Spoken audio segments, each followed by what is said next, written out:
ఉగాది రోజున 2,50,000 మంది లబ్ధిదారుల సామూహిక నూతన గృహ ప్రవేశ కార్యక్రమం చేపడుతున్నామని, వారికి ప్రభుత్వం తరపు నుంచి స్థానిక ప్రజాప్రతినిధులు అందించేలా అధికారిక లేఖ వెళ్లేలా చూడాలన్నారు.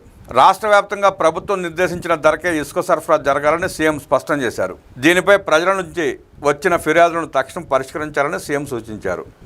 ఇటీవల ఢిల్లీలోని ఏఐ ఇంపాక్ట్ ఇండియా సమ్మిట్లో కుదుర్చుకున్న ఒప్పందాలు సాకారమయ్యేలా త్వరితగతిన చర్యలు చేపట్టాలని ముఖ్యమంత్రి దిశానిర్దేశం చేశారు. ఏఐ లివింగ్ ల్యాబ్స్ ఏర్పాటుకు భారత్ జన్, నెక్స్ట్ జన్, ఐబీఎం లాంటి సంస్థలు ముందుకొచ్చాయని, వచ్చే విద్యా సంవత్సరం నుంచే కోర్సులు ప్రారంభమయ్యేలా చర్యలు చేపట్టాలని సీఎం ఆదేశించారు. అటు కాలిబో సంస్థ ఏర్పాటు చేయదలసిన ఏఐ శాండ్ బాక్స్ వచ్చే 4 నెలల్లో స్టార్టప్ల కోసం అందుబాటులోకి వచ్చేలా చూడాలన్నారు. ఎన్విడియా సంస్థ రతన్ టాటా ఇన్నోవేషన్ హబ్తో భాగస్వామ్యం వహించేలా చూడాలని ఆదేశించారు. రాష్ట్రంలో ప్రతి రైతుకు సహకారం అందేలా ఏఐ అగ్రానమిస్ట్, విద్యాబోధనకు సహకారం అందించేలా ఏఐ ట్యూటర్, ప్రాథమికంగా వైద్య సలహాలు అందించేలా ఏఐ డాక్టర్ సేవలు అందేలా చర్యలు చేపట్టాలన్నారు.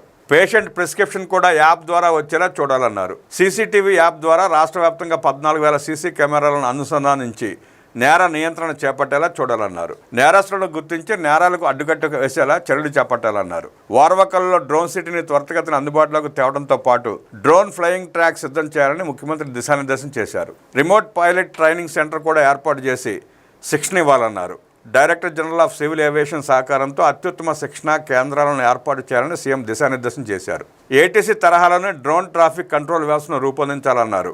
వాట్సాప్ గవర్నెన్స్ వినియోగం మరింత పెంచేలా పౌరులకు శిక్షణ ఇచ్చే కార్యక్రమాన్ని చేపట్టాలని సీఎం సూచించారు.